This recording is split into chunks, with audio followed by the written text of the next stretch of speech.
अच्छा, तो अस्सलाम वालेकुम। आज टॉपिक है हमारा फोर्स इन मोशन और ये हमारा पहला लेक्चर है एंट्री टेस्ट के लिए, एंट्री टेस्ट प्रिपरेशन 2024। तो सबसे पहले आज हम डिस्कस करेंगे फोर्स इन मोशन को। फोर्स इन मोशन में जो चीज़ मैंने सबसे पहले यहाँ पे लिखी है वो है मैकेनिक्स। तो what is mechanics? It is the study of motion and it's effects. तो मैकेनिक्स क्या है? मैकेनिक्स है study of motion and it's effects. फिर हमारे पास मैकेनिक्स के दो टाइप्स आते हैं, एक होता है डायनामिक्स, दूसरा आता है काइनेमेटिक्स। अब डायनामिक्स क्या होता है? डायनामिक्स ये होता है कि मोशन हो रही है अनबैलेंस फोर्स की वजह से, यानी कि when unbalance force is applied in causing motion. हमने फोर्स लगाई है अनबैलेंस, या कि कोई एक्सटर्नल फोर्स लगाई है जिसकी वजह से मोशन हो रही है, तो उसको बोलेंगे डायनामिक्स। दूसरा होता है काइनेमेटिक्स, यानी कि हमने फोर्स नहीं अप्लाई की, when no unbalance force is applied to cause motion, यानी कि मोशन काज करने के लिए कोई फोर्स नहीं लगाई गई लेकिन मोशन है, मोशन विदाउट अनबैलेंस फोर्स, उसको बोलते हैं काइनेमेटिक्स। उसके बाद यहाँ पे हमारे पास मोशन का कॉन्सेप्ट है। What is motion? तो मोशन होता है if an object change its position with respect to its surrounding, the object is said to be in motion है। अब मोशन हम क्या कहते हैं कि कोई भी ऑब्जेक्ट जो है वो अपनी पोजीशन चेंज कर रहा है, लेकिन किसके साथ? सराउंडिंग के हिसाब से, तो उसको हम कहते हैं मोशन। तो इसी तरह से हमारे पास जो दूसरा कॉन्सेप्ट होता है वो दूसरा कॉन्सेप्ट है हमारे पास रेस्ट का। तो उसकी डेफिनेशन क्या हो जाएगी? ऑब्वियसली मोशन का जो ऑपोजिट है वो है रेस्ट। तो रेस्ट की डेफिनेशन हो जाएगी if an object does not change its position. Object position change नहीं कर रहा तो वो रेस्ट में है, अगर पोजीशन चेंज कर रहा है तो वो किस में है? मोशन में है। लेकिन एक चीज याद रखनी है कि जो मोशन और रेस्ट का कॉन्सेप्ट है ना, वो एब्सोल्यूट नहीं है, मतलब वो क्या है? रिलेटिव है। फिजिक्स के अंदर जब मोशन और रेस्ट का कॉन्सेप्ट एब्सोल्यूट नहीं होता ना, तो हम उसको किसकी मदद से पढ़ते हैं? उसको हम पढ़ते हैं with the frame of reference की मदद से। मैं आपको समझाता हूं अब इसको थोड़ा सा ना क्लियर करके। अब सपोज करो हमारे पास ये एक गाड़ी है, सही है, ये मेरी कार है, और इस कार के अंदर एक बंदा बैठा हुआ है जिसका नाम है मियां मिट्ठू। अभी ये जो मियां मिट्ठू है, सपोज करो ये इस कार में जा रहा है। अब ये कार क्या है? मोशन में है। ये कार क्या कर रही है? ये कार मोशन में। और एक बंदा यहाँ पे, ये दूसरा बंदा है जो ग्राउंड पे खड़ा हुआ है। अब ये इसको देख रहा है कि भाई कार जा रही है। अब ये बंदा according to this person car क्या है? मोशन में है। लेकिन ये बंदा जो कार के अंदर बैठा हुआ है उसकी सराउंडिंग क्या है? कार का अंदर का एनवायरनमेंट, बाहर का नहीं। उसके हिसाब से ये जो बंदा है ना वो मोशन में है, क्योंकि ये अपनी जगह चेंज कर रहा है, ये जा तो पीछे रहा है, लेकिन अकॉर्डिंग टू दिस, यानी जब ये ऑब्जर्वर बन जाएगा तो ये बंदा मोशन में होगा। इसी वजह से जो मोशन और रेस्ट का कॉन्सेप्ट है ना, वो फिजिक्स के अंदर एब्सोल्यूट नहीं होता, वो होता है रिलेटिव। ठीक हो गया? तो इसी वजह से हम क्या करते हैं, हम इसको पढ़ते हैं, यानी मोशन को हम पढ़ते हैं with the help of frame of references. अच्छा, एक और बात याद रखना, जब भी ऑब्जर्वर, जो भी ऑब्जर्वर होगा, अगर हम इसको ऑब्जर्वर काउंट कर रहे हैं या इसको ऑब्जर्वर काउंट कर रहे हैं, फिजिक्स के अंदर जो भी ऑब्जर्वर होगा वो हमेशा खुद को स्टेशनरी काउंट करेगा, यानी कि वो कहेगा कि भाई मैं रेस्ट में हूं। अगर वो ऑब्जर्वर है तो इवन दो उसकी ओवरऑल पोजीशन चेंज हो रही है, लेकिन वो खुद को क्या काउंट करेगा? रेस्ट में। ठीक हो गया? उसके बाद हम पढ़ते हैं फ्रेम ऑफ रेफरेंस। तो फ्रेम ऑफ रेफरेंस क्या होता है? फ्रेम ऑफ रेफरेंस होता है it is the coordinate system through which measurement और ऑब्जर्वेशन आर परफॉर्म्ड। ये क्या है? एक कोऑर्डिनेट सिस्टम है जिसकी मदद से हम मेजरमेंट्स या ऑब्जर्वेशन परफॉर्म करते हैं। ठीक हो गया? चलो अब हम ना आगे देखते हैं। अब in physics we use frame of reference is known as Cartesian. Physics के अंदर जो हम फ्रेम ऑफ रेफरेंस यूज करते हैं उसको कार्टेशियन बोलते हैं या फिर रेक्टेंगुलर कोऑर्डिनेट सिस्टम बोलते हैं। तो फिजिक्स के अंदर हम जो भी मतलब ये जो फ्रेम ऑफ रेफरेंस यूज कर रहे हैं इनको क्या बोलते हैं? कार्टेशियन या रेक्टेंगुलर कोऑर्डिनेट सिस्टम्स। अब रेक्टेंगुलर कोऑर्डिनेट सिस्टम क्या होता है? रेक्टेंगुलर कोऑर्डिनेट सिस्टम है कि it is the set of 3 mutual perpendicular lines. ये हमारे 3 एक्सिस हैं, एक्स वाई जेड। अब ये तीनों एक्सिस आपस में एक ओरिजिन पॉइंट पे मिल रही हैं। इस ओरिजिन पॉइंट पे इन एक्स वाई और जेड, इन तीनों की वैल्यू क्या होगी? 0 होगी। तो it is the set of mutual perpendicular lines, जिसको हम एक्सिस बोलते हैं, और एक कॉमन पॉइंट पे इसको, जिसको हम बोलेंगे ओरिजिन पॉइंट, इस पे ये तीनों आपस में मिलेंगी। अब सपोज करो यहाँ पे हमारा सेम बंदा जो मियां मिट्ठू था वो खड़ा हुआ है। अब हमने रेक्टेंगुलर कोऑर्डिनेट सिस्टम के हिसाब से इसकी पोजीशन शो करवानी है, तो हम क्या करेंगे? इस ओरिजिन पॉइंट से एक वेक्टर ड्रा करेंगे, सही है, जिसको हम कहते हैं पोजीशन वेक्टर। मैं इसको आर से वो कर देता हूं, इसको बोलेंगे पोजीशन वेक्टर। और ये जो पोजीशन वेक्टर है ये हमें बताएगा इसकी पोजीशन है हमारे मियां मिट्टू साहब की। ठीक हो गया। फिर हमारे पास आ जाते हैं types of frame of reference. हमारे पास ना दो तरह के टाइप्स हैं फ्रेम ऑफ रेफरेंस के। एक होता है हमारे पास इनर्शियल फ्रेम ऑफ रेफरेंस, दूसरा होता है non inertial frame of reference. ठीक है, तो ये दो हमारे पास टाइप्स हैं। उससे पहले अगर नाम में इनर्शियल आ गया है तो इनर्शिया का कॉन्सेप्ट क्लियर होना चाहिए। इनर्शिया क्या होती है? इनर्शिया होती है कि property of body which resist any change in state of body, यानी कि हमारी बॉडी अगर चल रही है ना तो इनर्शिया क्या करेगी कि वो उसको मतलब रुकने नहीं देगी। वो कहेगी कि एक कांस्टेंट है या यूनिफॉर्म वेलोसिटी के साथ बॉडी चलती रहे। अगर बॉडी स्टेट पोजीशन पे रेस्ट पे है ना तो इनर्शिया क्या करेगी, उसकी जो स्टेट है चेंज होने से उसको रेजिस्ट करेगी। तो इनर्शिया की सिंपल डेफिनेशन क्या होती है? It is the property of body which resist any change, जो कि बॉडी के स्टेट में जो भी चेंज आएगी ना उसको रेजिस्ट करेगी कि भाई नहीं, चेंज नहीं होना तुमने। ठीक है, अब हमारे पास इनर्शियल फ्रेम ऑफ रेफरेंस है और non inertial frame of reference है। इनर्शियल फ्रेम ऑफ रेफरेंस की डेफिनेशन ये है कि ऐसा सिस्टम जिसपे न्यूटन का पहला लॉ वैलिड हो, और जो non inertial frame of reference है ये ऐसा सिस्टम है जिसमें न्यूटन का पहला लॉ वैलिड नहीं होता। तो हमें ना न्यूटन का पहला लॉ समझ आना चाहिए कि न्यूटन का लॉ कहता क्या है। न्यूटन का जो पहला लॉ है वो ये कहता है कि जो ऑब्जेक्ट है ना वो या तो रेस्ट में रहेगा या मोशन में रहेगा जब तक हम दूसरी फोर्स नहीं लगाते। एक ऑब्जेक्ट जो है अगर वो मूव कर रहा है तो वो कंटिन्यूसली मूव करेगा अनलेस हम उसे कोई एक्सटर्नल फोर्स लगा के रोके ना, और अगर ऑब्जेक्ट ऑलरेडी रेस्ट में है तो वो रेस्ट में रहेगा अनलेस हम उस पर कोई एक्सटर्नल फोर्स ना लगाएं। तो ये न्यूटन का पहला लॉ कहता है। अच्छा याद रखना, न्यूटन के लॉ के मुताबिक जब बॉडी मोशन में होती है, लाइक जब भी मोशन में होगी तो उसके पास क्या होगी? उसके पास होगी यूनिफॉर्म वेलोसिटी। जब भी बॉडी मोशन में होगी उसके पास होगी यूनिफॉर्म वेलोसिटी या कांस्टेंट वेलोसिटी। जब यूनिफॉर्म वेलोसिटी होती है जाहिर सी बात है तो एक्सेलरेशन क्या होती है? जीरो।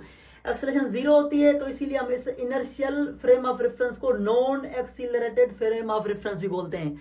क्यों? क्योंकि पहले लॉ के मुताबिक जब बॉडी मोशन में होती है तो उसके पास कौन सी वेलोसिटी होती है? Uniform velocity. अगर बॉडी के पास यूनिफॉर्म वेलोसिटी है तो एक्सेलरेशन जीरो होगी, तो इसीलिए हम इनर्शियल फ्रेम ऑफ रेफरेंस को non accelerated frame of reference भी बोलते हैं। और same non inertial frame of reference जो है उसको एक्सीलरेटेड फ्रेम ऑफ रेफरेंस बोलते हैं। क्यों? क्योंकि नॉन इनर्शियल है तो मींस बॉडी क्या होगी? बॉडी के पास एक्सेलरेशन होगी, और इस पे क्या होगा? हमारा न्यूटन का जो फर्स्ट लॉ है वो वैलिड नहीं होगा। इसका मैं आपको एग्जांपल देता हूं।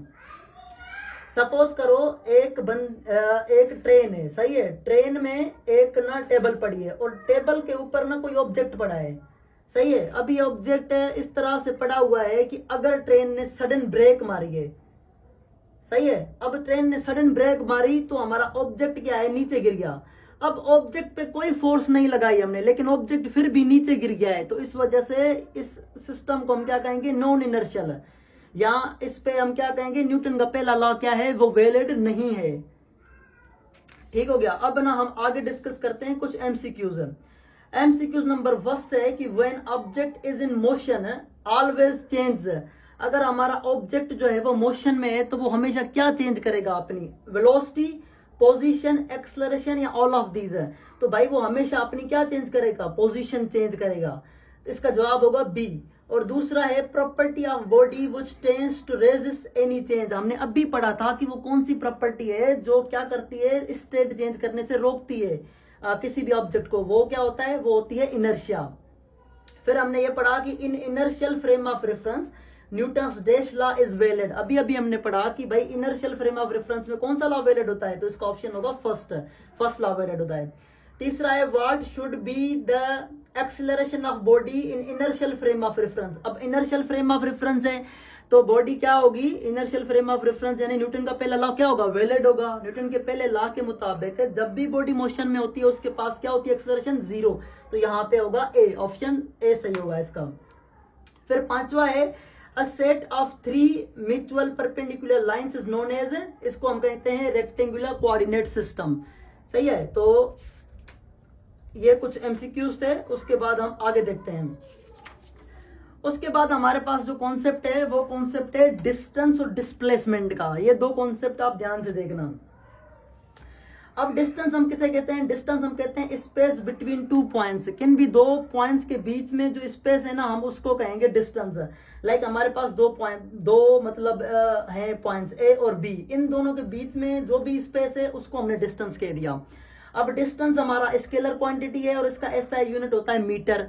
अब या इसका जो एफपीएस होता है फुट पाउंड सिस्टम, उसमें इसका यूनिट फुट हो जाएगा, सीजीएस में इसका सेंटीमीटर और एमकेएस में इसका जो यूनिट है वो मीटर हो जाएगा। और डायमेंशन इसका एल होता है, तो इसको M0, L1 और T0 भी लिख सकते हैं। तो इसका ये हमने डिस्टेंस की सारी चीजें देख ली। अब थोड़ी सी चीजें हम देखते हैं डिस्प्लेसमेंट की, और फिर थोड़ा डिटेल में आगे देखते हैं और इसमें एमसीक्यूज भी करते हैं। अब थोड़ा डिस्प्लेसमेंट को देखते हैं। डिस्प्लेसमेंट क्या है? डिस्प्लेसमेंट है it is the change in position. अगर पोजीशन में चेंज आए तो वो क्या होगा? डिस्प्लेसमेंट है। या फिर इसकी दूसरी डेफिनेशन है shortest distance between two points. किन भी दो पॉइंट्स के बीच में जो शॉर्टेस्ट डिस्टेंस होगा उसको हम डिस्प्लेसमेंट कहेंगे। या फिर इसकी एक और होगी कि space between two points in particular direction. अगर पर्टिकुलर डायरेक्शन के अंदर कोई भी स्पेस हो उसको हम क्या बोलेंगे? डिस्प्लेसमेंट। और ये वेक्टर क्वांटिटी है। अब मैं आपको कुछ चीजें ना थोड़ा सा और एक्सप्लेन करके इजीली समझाता हूं। सपोज करो मेरे पास ये ए है, ये बी है, ये सी है, ये डी है। मेरे पास ये 4 पॉइंट्स हैं, सही है। अब मेरी बॉडी ने क्या किया? यहां से ए से मूव किया बी के पास, बी से मूव किया सी के पास, सी से मूव करके डी के पास, और फिर वापस ए के पास आ गई। अब जब बॉडी वापस ए के पास आ जाती है, इट मींस इसने कोई भी डिस्प्लेसमेंट कवर नहीं किया, क्योंकि पोजीशन वापस इनिशियल पे आ गई है। सही हो गया। लेकिन अगर मैं आपसे पूछूं, सपोज करते हैं यहां से लेके यहां तक जो डिस्टेंस था वो था 5 मीटर, बी से लेके सी तक था 3 मीटर, और यहां से लेके यहां तक भी 5 मीटर, और यहां से लेके यहां तक था 3 मीटर। अब बॉडी ए टू बी गई, बी टू सी गई, सी टू डी गई और डी टू ए आ गई, यानी कि इनिशियल पोजीशन पे वापस आ गई है। जब इनिशियल पोजीशन पे वापस आ गई तो डिस्प्लेसमेंट हमारा 0 हो जाएगा। लेकिन डिस्टेंस कितना होगा? डिस्टेंस होगा 5 और 5 10, 10 और 3 ये हो जाएगा 16। तो 16 सेंटीमीटर इसका क्या हो जाएगा? 16 मीटर, सॉरी देखिए मीटर में यूनिट लिया है हमने। तो 16 मीटर इसका डिस्टेंस हो जाएगा, लेकिन डिस्प्लेसमेंट क्या हो जाएगा? 0 हो जाएगा, क्योंकि मैंने इनिशियल पॉइंट किया। अब एक और चीज को करते हैं। सपोज बॉडी यहां से लेके बी तक गई और बी से लेके सी तक गई है, सही है। अब हमने ना डिस्प्लेसमेंट मालूम करना है। तो भाई डिस्प्लेसमेंट की डेफिनेशन क्या थी? Shortest distance between two points है। अब यहां से लेके यहां तक और यहां तक शॉर्टेस्ट डिस्टेंस क्या बनेगा? डिस्टेंस बनेगा ए टू सी वाला। ए टू सी वाला जो डिस्टेंस बनेगा वो क्या बनेगा? शॉर्टेस्ट डिस्टेंस बनेगा। तो ये जो हमें मालूम करना है डी, ये होगा हमारा डिस्प्लेसमेंट। अब ये डिस्प्लेसमेंट कैसे मालूम होगा?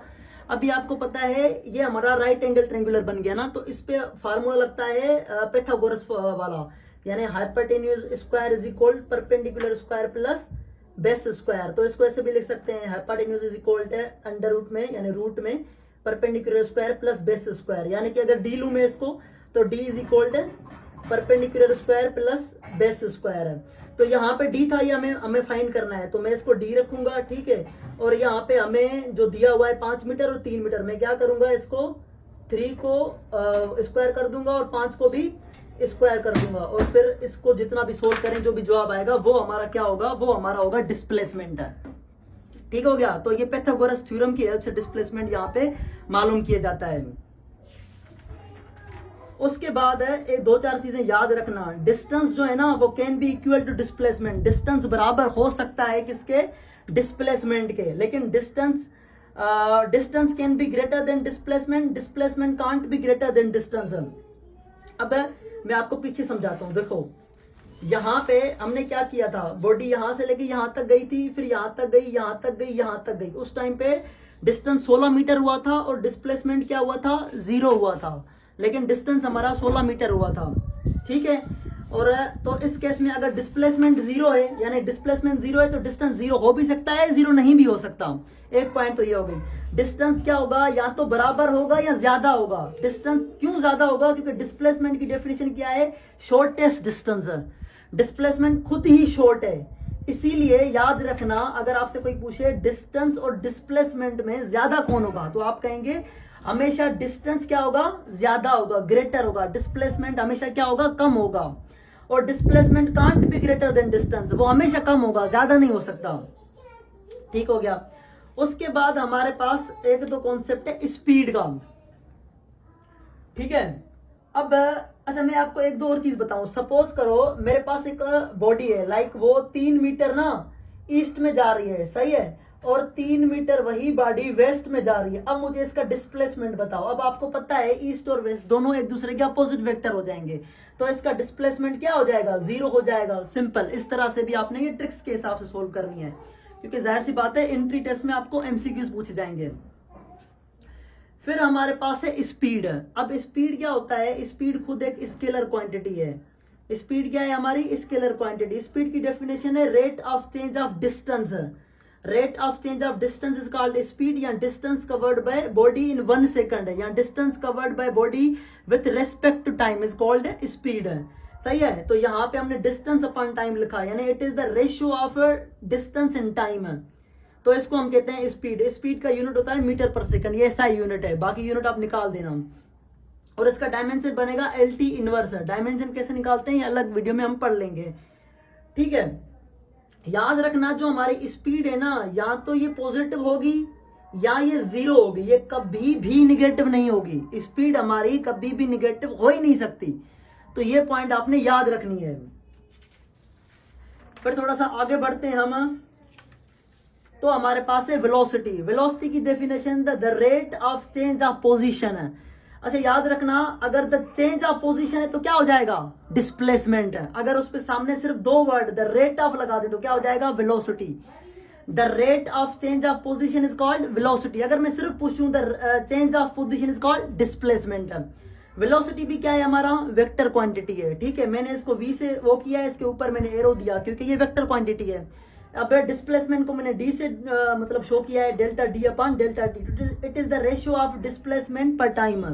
ये डिस्प्लेसमेंट और टाइम का रेशियो है, और यूनिट इसका भी मीटर पर सेकंड निकलेगा।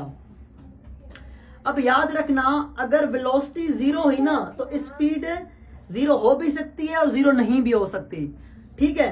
और यहाँ पे मैं अगर आपसे पूछूं the change in position is called, अब या मैंने आपको ऊपर बताया था the change in position is called displacement, और मैं अगर कहूं the rate of change of position is called, तो यहाँ पे rate of change in position क्या हो जाएगा, वेलोसिटी, तो ये हो जाएगा वेलोसिटी। फिर आता है the ratio of displacement and distance. तो जो रेशियो होगा डिस्प्लेसमेंट और डिस्टेंस वो क्या होगा। अब यहाँ पे इसको ना थोड़ा सा समझते हैं। हमने पीछे क्या बात की थी कि ये जो है हमारे डिस्टेंस और डिस्प्लेसमेंट बराबर हो सकते हैं। सपोज करो अगर बराबर हुए तो रेशियो है ना, तो बराबर जितना भी हो, लाइक 5 था नीचे भी 5 हुआ तो क्या आ जाएगा, जवाब 1 आ जाएगा, सही है। लेकिन डिस्प्लेसमेंट हमेशा क्या होगा, शॉर्ट होगा, है ना। डिस्प्लेसमेंट शॉर्ट होगा, तो अगर डिस्प्लेसमेंट को हमने रेशियो पहले डिस्प्लेसमेंट रखा है तो डिस्टेंस हमेशा इसके नीचे चला जाएगा, तो नीचे हमने रखा डिस्टेंस, सही है, नीचे रखा डिस्टेंस। तो अब जो भी जवाब आएगा वो क्या होगा, वो होगा लेस देन 1, क्योंकि 1 से वो हो जाएगा ना, क्योंकि छोटे को हमने बड़े से मल्टीप्लाई कर देंगे, कोई डिस्टेंस बड़ा होता है। तो इसका ऑप्शन क्या होगा, less than 1, equal to 1, greater than 1, none of these, या बोथ ए एंड बी। तो जिसका जवाब होगा both A and B. I hope ये समझ आया, क्योंकि डिस्प्लेसमेंट हमेशा क्या होता है, शॉर्टेस्ट। डिस्प्लेसमेंट की डेफिनेशन ही थी शॉर्टेस्ट, मतलब डिस्टेंस बिटवीन 2 पॉइंट्स। शॉर्टेस्ट था तो डिस्टेंस से कम ही होगा, तो इसी वजह से। फिर हम देखते हैं सर्कुलर पाथ में। अब देखो सर्कुलर पाथ में अगर हम फुल साइकिल ले रहे हैं तो डिस्टेंस की जो फार्मूला है वो क्या होता है, 2πr। एस, मैं यहाँ पे डिस्टेंस को एस से शो कर रहा हूं, तो डिस्टेंस का फार्मूला होता है एस इज इक्वल 2πr। और डिस्प्लेसमेंट क्या होता है सर्कुलर पाथ में, अगर हम फुल साइकिल ले रहे हैं तो 0। क्यों 0 होता है, लाइक देखो यहाँ पे मैंने एक पूरा सर्किल लिया, अगर यहां से बॉडी मूव हुई थी, पूरी साइकिल कंप्लीट की है, वापस करके वो बॉडी वहां पे वापस आ गई है, तो डिस्प्लेसमेंट क्या हो जाएगा, 0। क्योंकि भाई डिस्प्लेसमेंट की डेफिनेशन क्या थी, चेंज इन पोजीशन। पोजीशन तो चेंज हुई नहीं क्योंकि फुल साइकिल हुई है, तो हमेशा सर्कुलर पाथ में जो हमारा डिस्प्लेसमेंट है वो क्या होगा, 0 होगा।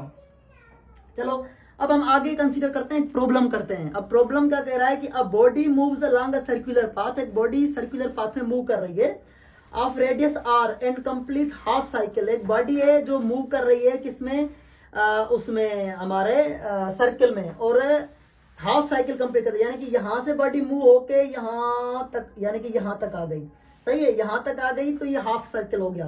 तो हम इसको चलो ऐसे मेंशन कर देते हैं, तो ये हो गया half circle. Half circle find the distance and displacement. अब कह रहा है डिस्टेंस और डिस्प्लेसमेंट मालूम करना है। तो भाई डिस्टेंस का फार्मूला क्या था, एस इज इक्वल 2πr था ना, तो ये फुल साइकिल का था। अब हमने क्या लिया है, हाफ साइकिल, हाफ लिए तो इसको हाफ से डिवाइड कर देंगे, डिवाइड करेंगे तो क्या बचेगा, सिर्फ और सिर्फ πr बचेगा। ये हमारा क्या निकला, ये हमारा निकला डिस्टेंस, ये डिस्टेंस निकल गया। अब हमने डिस्प्लेसमेंट मालूम करना है। भाई सर्कल में तो डिस्प्लेसमेंट क्या होता है, 0 होता है जब फुल साइकिल लेते हैं, लेकिन यहां पे लिए हमने हाफ साइकिल, तो ये जो है सर्किल, ये इसकी बीच वाला जो पोजीशन है r, तो यहां से लेके यहां तक जो चीज होती है उसको हम कहते हैं r, यानी कि रेडियस, यानी कि ये जो बीच में ओरिजिन पॉइंट होती है उससे लेके सर्किल के इस मतलब किसी भी डॉट तक, तो इसको r कहते हैं, और यहां से लेके इस दूसरे तक इसको भी r कहते हैं।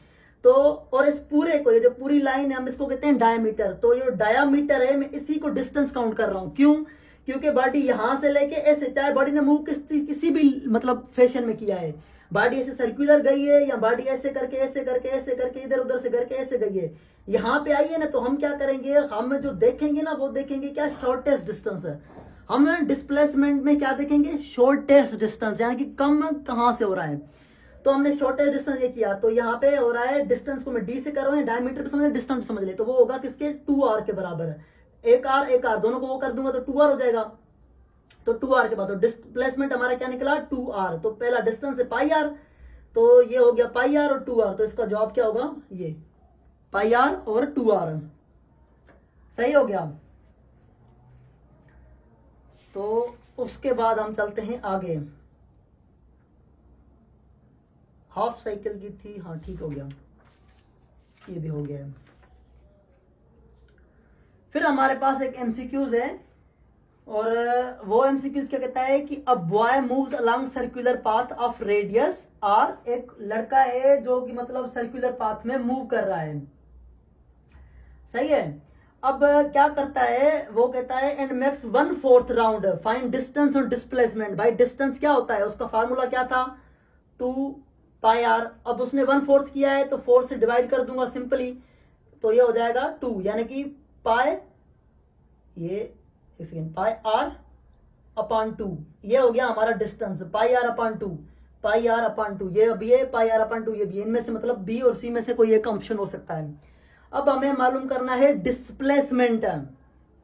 चलो डिस्प्लेसमेंट मालूम करने के लिए हमने वापस से सर्किल बनाया, सही है। अब वो कह रहा है कितना उसने वो किया है, 1/4, यानी कि हमने सर्किल के बनाने 4 से, ये हो गया 20 की पॉइंट है, ये 1, ये 2, ये 3, ये 4, 1 2 3 4। अब उसने क्या किया है, 1/4, यानी इस पोजीशन से लेके इस पोजीशन तक, है ना, इन दोनों पोजीशन तक हमने मालूम करना है कि भाई यहां से लेके यहां तक इसने कितना किया है।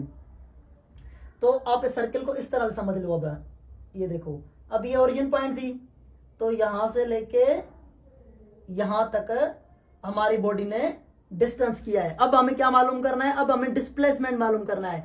तो डिस्प्लेसमेंट मालूम करने के लिए इन दोनों पॉइंट्स के बीच में, यानी कि ये हमारी लास्ट पोजीशन थी, पॉइंट थी, और ये हमारी इनिशियल पॉइंट है, तो इन दोनों के बीच में जो डिस्टेंस है वो हम इस तरह से, क्योंकि शॉर्टेस्ट डिस्टेंस हमने लेना है, इस तरह से लेंगे, तो ये सेम क्या हो जाएगा हमारा, ये हमारा सेम हो जाएगा, वही राइट एंगुलर ट्रायंगल हो जाएगा ना, ट्रायंगल बन जाएगा। तो यहाँ पे सेम फार्मूला गया, कौन सा, पाइथागोरस थ्योरम वाला, hypotenuse square is equal perpendicular square plus base square वाला फार्मूला, ठीक है। तो ये भी हो गया r, ये भी होगा क्या r, और ये सपोज करो हमें मालूम करना है d, तो इसका फार्मूला क्या हो जाएगा, d is equal to r square plus r square, ये 1 और 1 अगर ऐड कर दूंगा तो क्या हो जाएगा, 2r स्क्वायर, और फिर यहां से मैं r स्क्वायर तो हो जाएगा, तो √2/r हो जाएगा, ये हो गया, निकल गया हमारा, तो √2r और π2r, यानी कि ये जवाब हमारा सही होगा, ठीक है। अब ये जो चीजें हैं ना मैं जल्दी निकाल रहा हूं, क्योंकि मुझे ये है कि आप पढ़ के आए हो। बाकी जो बेसिक मैथ है ना, जिसमें ये सारी चीजें सिखाई जाती हैं, तो वो लेक्चर हम अलग से रिकॉर्ड करेंगे, जिसमें मैं आपको बेसिक्स मैथ सिखा दूंगा, या फिर जो फिजिक्स के प्रॉब्लम्स है ना वो जल्दी कैसे सोल्व करते हैं, वो एक अलग लेक्चर रिकॉर्ड कर लेंगे, ठीक है। उसके बाद है हमारा कि a car moves 40 metre 30 metre east south respectively. अब रेस्पेक्टिवली का मतलब यह है कि 40 मीटर पहले आए तो 40 मीटर ईस्ट में गई है और 30 मीटर साउथ में गई है। अब याद रखना, यहाँ पे अगर हम एक्सिस बनाएं तो ईस्ट और वेस्ट इधर से किधर भी आप कर सकते हो, कोई मसला नहीं। लाइक मैं इधर ईस्ट कर देता हूँ, इधर वेस्ट कर देता हूँ, कोई मसला नहीं आएगा। नॉर्थ हमारा ऊपर आएगा और साउथ क्या आ जाएगा, नीचे आ जाएगा। या फिर इधर वेस्ट कर लो उधर ईस्ट कर दो, ये कोई फर्क नहीं पड़ता। ठीक हो गया। अब हमारी जो भाई गाड़ी थी ना वो क्या कर रही थी, 40 मीटर जा रही थी कहां पे, ईस्ट पे। यहाँ पे ये हमारा ईस्ट है, तो 40 मीटर इधर गई, तो मैंने ऐसे ही ड्रॉप किया, 40 मीटर इस साइड में चली गई है, सही है। और 30 मीटर बॉडी किधर गई है, साउथ में, तो 30 मीटर चलो ये साउथ में नीचे चली गई है 30 मीटर, और यहाँ पे ये वो हो गया, सही है। अब हमने क्या मालूम करना है, सबसे पहले हमने मालूम करनी है स्पीड। ठीक हो गया। अब स्पीड का फार्मूला क्या होता है, एस अपॉन टी, यानी डिस्टेंस अपॉन टाइम। और डिस्टेंस कैसे मालूम होगा, 40 प्लस 70 जो हो जाएगा कितना, 40 प्लस 30 हो जाएगा 70, तो ये हो गया 70 अपॉन 10 सेकंड टाइम दिया होगा, तो हमने इसको मल्टीप्लाई कर दिया 10 से, तो ये हो गया 7। ये हमें क्या मिल गया, ये हमें मिल गई स्पीड, स्पीड हमें मिल गई। अब हमें ढूंढनी है वेलोसिटी। वेलोसिटी ढूंढने के लिए सबसे पहले हमें चाहिए डिस्प्लेसमेंट, वो तो हमें मिला नहीं, तो हम डिस्प्लेसमेंट कैसे ढूंढेंगे। डिस्प्लेसमेंट क्या होता है, ये इनिशियल पॉइंट थी, ये लास्ट पॉइंट है, बॉडी यहाँ पे आई है, तो हमें यहां से लेके यहां तक क्या होगा, हमने पहले डी ढूंढना है, यानी कि डी को वो करना है। तो डी वैसे ही हमें सेम फार्मूला अप्लाई होगा पाइथागोरस थ्योरम वाला, तो वो क्या हो जाएगा, डी इज इक्वल हो जाएगी हमारा अंडर रूट में 40 स्क्वायर प्लस 30 स्क्वायर, सही है। अगर हम इसको वो सोल्व करेंगे तो ये 25 हो जाएगा और लास्ट में 50 निकलेगा, सही है। तो ये जो 50 निकला है लास्ट में, ये हमारा डिस्प्लेसमेंट निकल गया। अब हमारी उसका फार्मूला था वेलोसिटी का, डिस्प्लेसमेंट अपॉन टाइम, तो 50 हमारा निकला था डिस्प्लेसमेंट, और टाइम कितना है 10, तो इसको 10 से वो कर देंगे, तो मैं करेगा 5 मीटर पर सेकेंड है। तो अब सबसे पहले स्पीड है, तो स्पीड कितनी निकली है 7, तो ये रही 7, और वेलोसिटी कितनी है 10, तो ये हो जाएगा सी जवाब, हमारा सी जवाब जो है वो ठीक होगा। चलो अब हम आज का जो लेक्चर है यहीं पे खत्म करते हैं, कल यहीं से शुरू करेंगे। और इससे पहले जो बेसिक्स क्लास है ना, वो मैं आपको चीजें समझा दूंगा कि बेसिक्स में हमने क्या पढ़ना है। लाइक बेसिक्स में हम डायमेंशंस वगैरह निकालना सीखेंगे, हम जो है यूनिट्स वगैरह निकालना सीखेंगे, जितनी भी हमारी क्वांटिटीज हैं, थोड़ा क्वांटिटीज के बारे में पढ़ेंगे। इवन तो पहला चैप्टर नहीं दिया हुआ, लेकिन हम उसके बारे में सीखेंगे थोड़ा डिटेल में, सही है। तो तब तक के लिए दीजिए इजाजत, अल्लाह हाफिज, मिलते हैं एक नई वीडियो में और नए लेक्चर के साथ इंशाल्लाह।